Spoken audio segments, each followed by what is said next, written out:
What's up, Stinkbug Summer? Welcome in. We're asking questions to our mortician friend. So, how do you like being a mortician? I love it. I love it. I do. Wouldn't call me a mortician. I don't do any of the office stuff. Examinations. Yeah, kind of examinations. What is it exactly that you do? I prepare the dead for their funerals or You- their funeral services. But specifically, I guess it's embalming. So you get prep bodies for embalming. And what does that consist of? We Oh shit. take out the blood and all the not all the bodily fluids. We try to do most, but replace it. Do you take the bodily fluids from the... Might be a stupid question, Yeah. but you do? Do I take what, poo out? Oh, no, not poo. I was talking about like the semen. Okay. No. Oh, okay. We have to make sure that's pumped full of fluid, at least, because they tend to go bad. I've heard horror stories of like the genitals and the butt just going bad because they didn't get fluid, so they just rot. And Ew. a rotting body is never fun for anyone. True. Alive or dead. Yeah.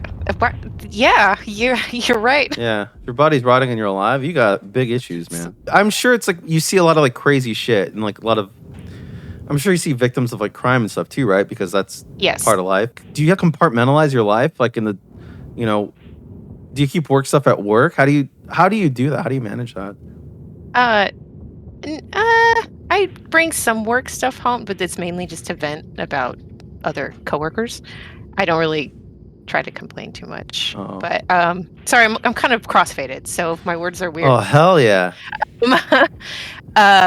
I don't know, to be honest. There's nothing that I'm aware of that I do different. I guess I can separate work from life. If I'm too high and I think about what I do, I kind of freak myself out. I'm not one of those people either who likes to watch people die, like those videos and stuff. I can't do that. I don't like that either. Interested in that.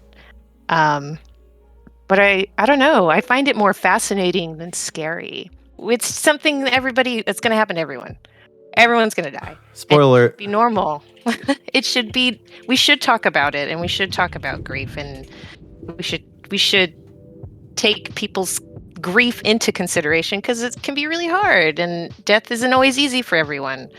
It's not going to be easy for me when I know somebody who was close to me who died. That's why I feel like it should be normalized, because we don't know anything up until it happens. Like, nobody does a pre-need. Nobody in their 20s does a pre-need and prepares their funeral for anything. Like, yeah, that's true. But you never. It's just, if it's normalized, then it won't affect us that, I guess, harshly. You'll be prepared somewhat. Yeah. And then there's more. There could be more into like how. Sorry, I'm like tripping over my words. I feel like I'm at school. Just because when people handle grief, I have a big thing with grief, with how people, like, because it can really be complicated for people, and you never get over it. You can never get over your grief. You just learn how to live with it. And I think that's super important that people should know. Because it can really fuck up your life. Grief can really fuck up somebody. That's true. And if you know how to just live with it, and it's normal for it to always be there, and for you to cry randomly like 20 years later about it, that's fine. You will never there's no way to officially get over it. Yeah, that's true. It's just a part of your life now. Wouldn't mind living in a death afterlife world like Hades or something, where it's just a spooky forever underworld existence. I think that'd be kind of cool. But personally, I don't think there's... No, I don't. It doesn't... I've never lost sleep over work unless it was like an extreme cosmetic case that I thought maybe the hair doesn't look right. Like, it's just more of my work that keeps me up at night, not the fact that who was dead on the table. Do you have to deal with like dead children? Yes, I did. How old was 36 weeks?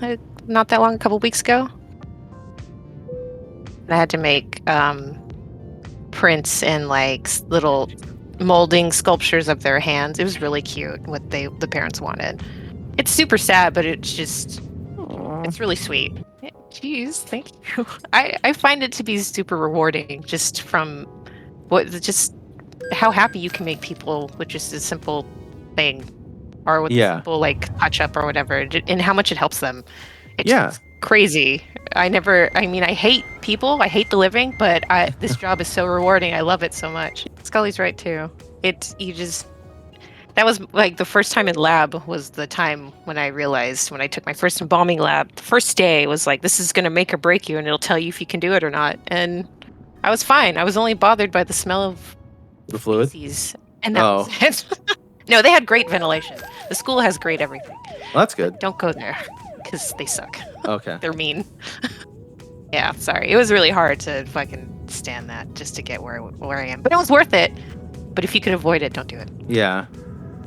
I work with a family-owned business and not like the corporation-owned ones. Oh.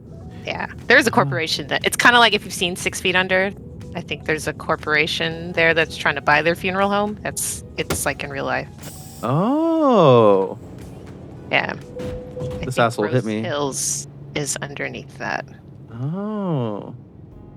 Because I heard Forest Lawn is family-owned, and it's like the biggest family-owned funeral home.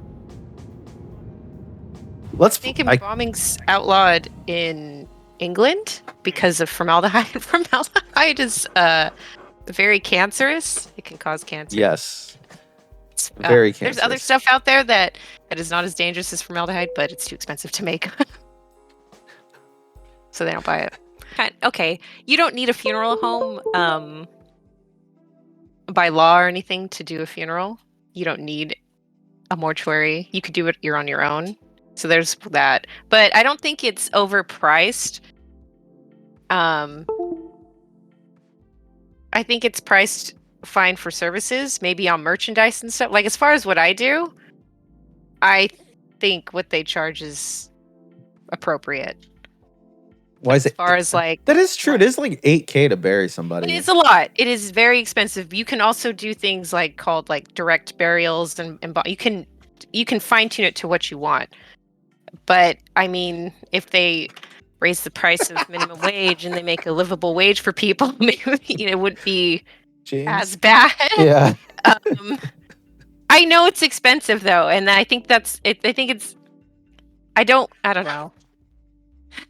You're putting me in a hard place here, and I'm not good with words full tort. Well, you're paying for my services and what I do. Yeah, you're paying for somebody to do something, so that they don't get tossed in a dumpster for free, Yeah.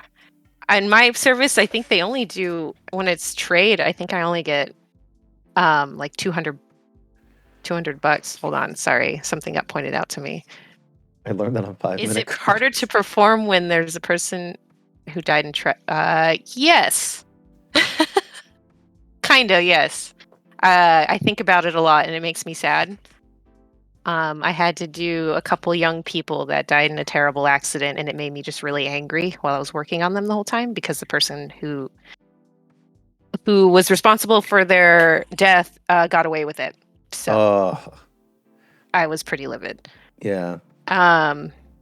Okay, sorry. I'm high and drinking. What was what were we talking about? Oh, prices. Yeah, prices.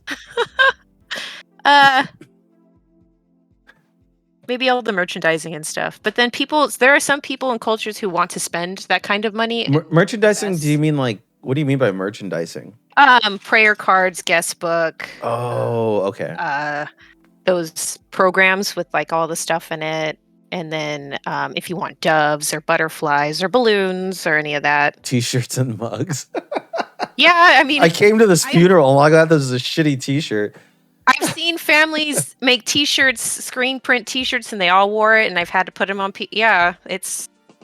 But I mean, you're paying for basically a party planner for this funeral to get it all together for you. So that's why it's so expensive.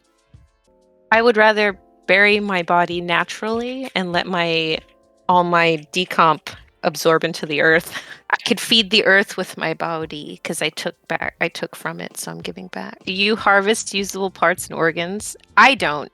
They come to us already harvested. Do you guys do like autopsies and stuff? No, I don't. Okay. Do people come in and do autopsies there? Yes. Oh. There's 1-800-autopsy here in this. Yeah. Yes, it's a real thing. They're very cheap and affordable, I hear, and they can do private autopsies, and they use our prep room. for that. It's a long-ass phone number. Many an autopsy, especially right now. There's a lot of autopsies right now. I don't know why, but that's pretty common. You could be buried in a fungus suit and it grows little mushrooms out from your body. My sister wants to do that because she's a hippie, but she wants to be buried in the fungi suit. I'm gonna eat her mushrooms and get all fucking high. Yeah, I've had people come without organs, bones, and eyeballs.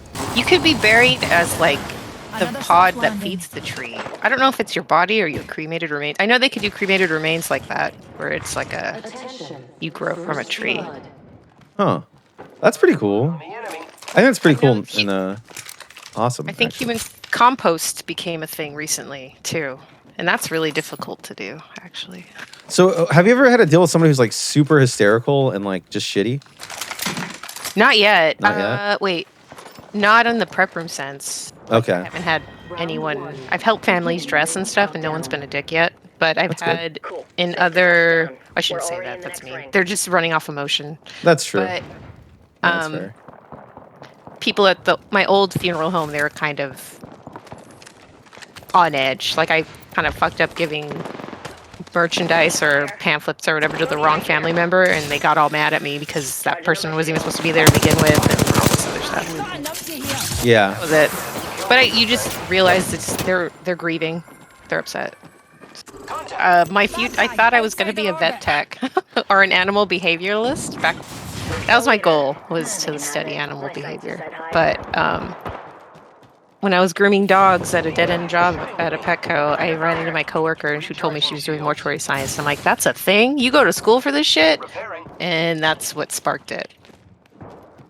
But I've always been interested in like in stuff. I've always had a weird morbid curiosity for stuff. Yeah. How much school?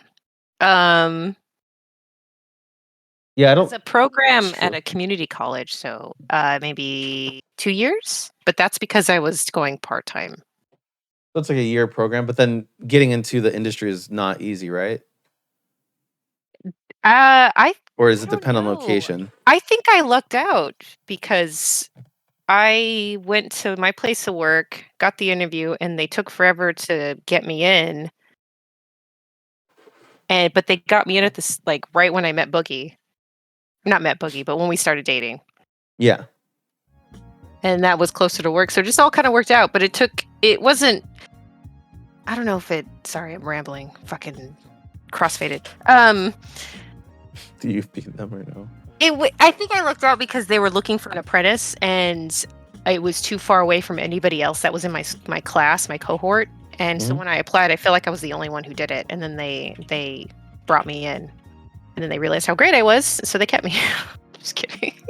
I do have to remember that not all people see it the way I do, so I can't talk about it the way I talk to it about like with my coworkers and stuff. Anybody else have any other questions? I wouldn't use my machine on it because the machine would probably get fucked up if I use Go-Gurt. It's a little thick, but I could try. I could cut. If you're posted, I could, or if you had an autopsy, I could just dump yogurt in your organs. But how do I replace it? We open the carotid artery, and how I do it is I start pumping fluid through, and once I get like at the most a gallon in already, then I open up the jugular, and then the blood just pours out. What? When you say you pump fluid through, do you like put like a line in the heart, like a? You create an arterial solution, something that can preserve the body and treat it. You put together a solution, and then you open up the carotid artery and inject down, and that's what it is. But you have to know what their pre-existing conditions on, what they died from, and you have to look at the body and know pathology a bit to tell what was wrong, so you can pick the appropriate fluid. So they should tell you what their pre-existing conditions are, but my work doesn't do that. They don't supply that for us all the time, so I kind of just have to look at the body and know what's wrong. Figure it out, yeah. Yeah. I've had to rebuild a face. That's one of them. That took me a long time to do. Ooh. And then I've had to kill this guy. You had to kill? I've had to kill. This person died, but they were kind of in a fetal position, and I think not a fan of hospice. Scully. I'm sorry, Scully, but I'm not a fan of hospice. They're not always the greatest, but I think this person was in hospice and they came into us with live maggots. So that makes me think they had necrotic tissue while alive, and then nobody was just taking care of them, and then there was maggots involved. But they came to us with that, and that was probably, I guess, the craziest. It's the worst thing I've seen, because it just screams negligence. Yeah, that's awful. That's like one of the worst things. It would, Terry, because the arteries, they're the main thing I pump through. Like that, we pump our solution through. We go through the arteries. So if there's poor distribution or poor circulatory, then it'd be poor distribution, wouldn't get it everywhere. That means I would have to hypo. Putting like a big needle inside of them and just pumping them their muscle fluid to preserve them. Sometimes really cool. I wish I could wear a GoPro and like to show what people can see, or if it was like John Malkovich or something, and they can see through my eyes. Oh shit! There's like 90% female, maybe 95% female, 5% male. It's an industry that's mainly going to women, which is great because it's full of just old thinking minds, and we need more new stuff, new youth and acceptance in the death industry. Oh, well, one person doesn't give a shit about himself, so he only wears, it's like, God damn it. They only wear gloves. The other person, I think, just wants to be cool like them, so they follow suit because they used to wear their entire PPE when I'm working with them. Yeah. But now they just only wear gloves, I guess, because they think it's cool. I don't know. I think they're both losers for not protecting themselves because that stuff is harsh.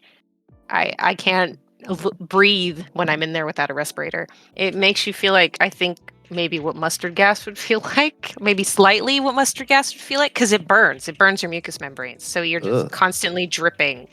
So I have to wear my It is super harmful. There's this stuff that they make that's better, called glutaraldehyde, and it's better than formaldehyde because it's not airborne. But it's like 10 cents more to make, and funeral homes are notorious for not wanting to spend money. So they don't invest in that, and they don't bring that to us because it's cheaper to use formaldehyde. But it's outlawed in other countries because of how dangerous it is. Yeah. That's so dog shit. Wear your respirator. Yeah, just wear a respirator. And that's so dumb because... cool anyways. It does? Yeah, it does. Oh. Yeah, I partially do think that because it was a very male-dominated industry, and it's a lot of old men. Like I have 2 older men that I work with who are constantly telling me how to do my job. Like they think I don't know what I'm doing, and I just let it go because I know what I'm doing, but it's just they just think I don't know anything. But they brag about how they didn't have to wear anything, and they call people like that wussies and stuff. But now you can't taste, or now you can't smell, or now you have tumors. So now you have who's winning in this? It's not the tumor. It's just weird. It's like, okay. Yeah, it's so dumb. My favorite food? Oh man. Pizza, probably. I love pizza.